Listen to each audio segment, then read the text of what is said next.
parte de las entidades de la rama ejecutiva. La rama judicial, específicamente lo que es el Poder Judicial, el Fiscalía General de la Nación y Medicina Legal, cuentan con recursos de destinación específica para financiar sus gastos de inversión, de 3 fuentes específicamente, que son tasas por parte de las notarías y todos los rendimientos financieros de depósitos judiciales se destinan específicamente a financiar el sector justicia. Entonces, aquí de pronto no se había hablado, la parte de operación, gastos de personal y gastos generales o de funcionamiento son financiados con recursos de la nación, ingresos tributarios, y toda la parte de inversión viene de estos fondos especiales que tienen destinación por ley para el sector justicia. Construcciones, infraestructura, sistematización, capacitación, modelos de gestión, etc. Y aquí tenemos la evolución de este presupuesto desde el año 95 hasta lo proyectado para el año 2010. Esto está en dólares a precios constantes del año 2009, que nos permite ver la línea verde es la rama judicial, que ha tenido un crecimiento del 54,8% entre el 2012 y 2010, precios constantes, importante tenerlo en cuenta. Y el agregado del sector justicia tiene un crecimiento del 70%. Esto en términos de inversión, específicamente para la rama judicial, ha tenido un crecimiento del 156,3%, también en términos constantes, y en el agregado para el sector justicia de 77,5%. Aquí hay un crecimiento de la rama ejecutiva importante que obedece a la construcción de 11 cárceles que tuvieron un costo importante y por eso vemos de pronto una alteración frente a los promedios históricos. Sobre los datos que se han mencionado para el Poder Judicial en Colombia, el 82% de su presupuesto se destina a pago de salarios, el 12% se destina a gastos operativos, es decir, medios de comunicación, gasolina, etc. Y el 6% para inversión.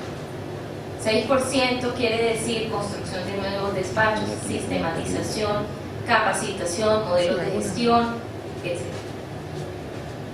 Y frente a la torta, la Fiscalía ocupa el 28%, el sector jurisdiccional el 34%, que de alguna manera tiene la participación más grande de todo el sector.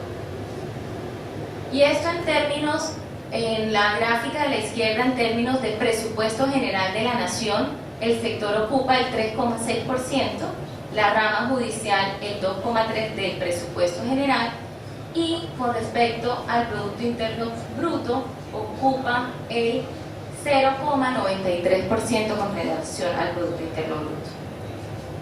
¿En qué invierten principalmente cada una de las entidades sus temas de inversión?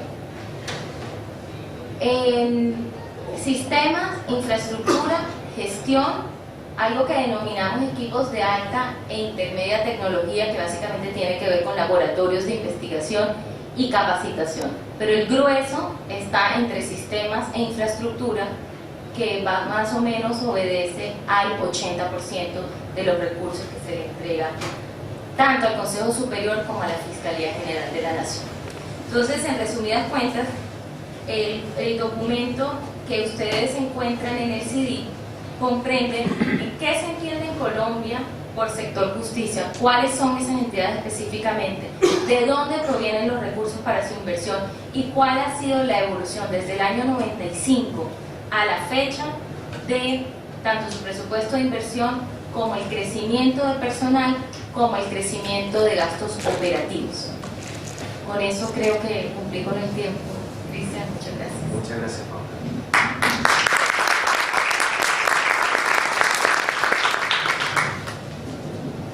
Bien, vamos a continuar con la siguiente ponencia que se titula Transparencia del gasto del Poder Judicial en Chile, que va a estar a cargo de Daniela Godón.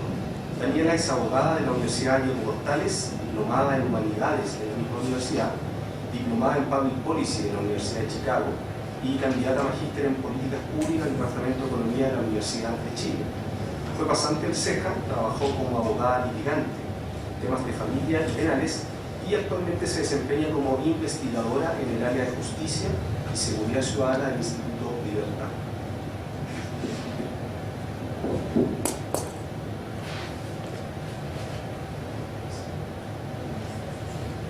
Yo voy a exponer parada, ya que me dieron permiso. Bueno, mi trabajo la verdad es que tiene bastante menos números de lo que les han mostrado todos estos días, pero básicamente creo que en cierta manera es importante porque tiene que ver un poco con el tema de la coordinación del Poder Judicial con los otros poderes, ya sea el Poder Ejecutivo y el Poder Legislativo. Yo quiero agradecer a CEJA por haber seleccionado esta ponencia, porque creo que es un tema que hay que discutir. Ayer me di cuenta de que ya estaba bastante discutido en otros países y creo que hay ya un consenso armado que nos podemos llevar cada uno en nuestro país acerca del tema. Así que voy a comenzar. ¿Me prestas?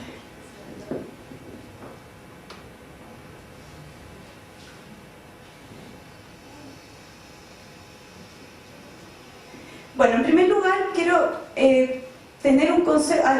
conversar acerca de un concepto que tiene que ver con la modernización de la justicia. ¿Qué es lo que significa la implementación de reformas judiciales? Yo creo que hemos pasado ya, hemos evolucionado un concepto de entender a la implementación de una reforma judicial como un proyecto de ley a una política pública, que implica bastante más. ¿Qué significa? O sea, cuando hablamos de implementación de una reforma judicial, sabemos que tenemos que contar con un diseño de una política pública, tenemos que contar con una implementación y una posterior evaluación que nos diga cuáles son sus resultados, cuáles son los cumplimientos de los objetivos de esa política, etc.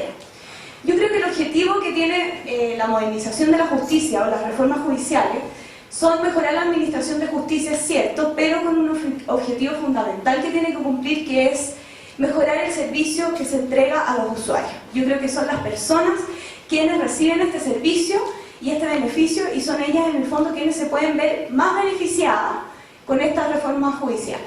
No solo requiere una reforma legal, también requiere política pública, y ahí está la complejidad.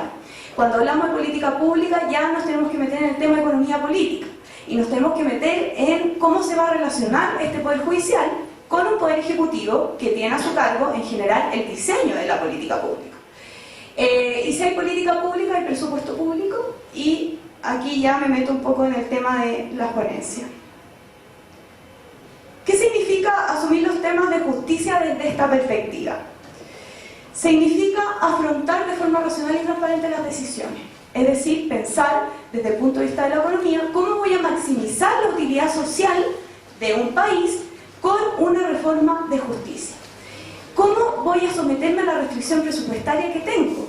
Es decir, el costo de oportunidad que implica tener más recursos en una reforma de justicia versus tener más recursos en pobreza, en salud, en educación, etc. ¿Cuál es el costo de oportunidad que está ahí? ¿Quién entrega los recursos? Hay que replantearse eso. ¿Quién finalmente? ¿Hay autonomía presupuestaria en el Poder Judicial o no hay?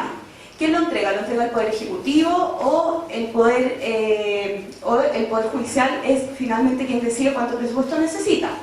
¿Quién los utiliza y rinde cuenta de dicha utilización?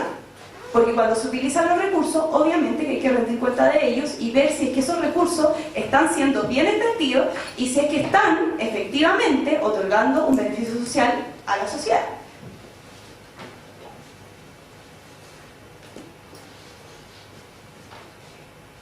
Metiéndome un poco ya en el tema de la reforma de justicia, acá cito a Juan Enrique Vargas, que estuvo ayer presentando. Él habla que hay tres